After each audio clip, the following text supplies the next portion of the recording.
Spinach fried rice, napakasarap at napakasustansya na pang breakfast. Una, nagpainit lang ako ng mantika sa kawali at igisa ko lang tong bawang. Ganito kasunog ang bawang, masarap sa fried rice. Ilagay ko na ang carrots, lutuin ng ilang minuto at isunod ko na paglagay ang spinach.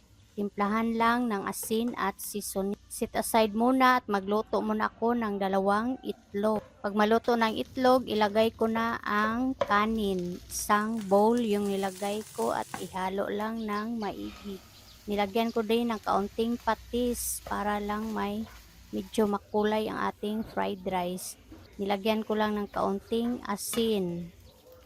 Halo-haluin lang ng ilang minuto at ilagay na itong carrots at spinach. Ganito lang kadali i-prepare ang ating spinach fried rice. Masarap pang breakfast.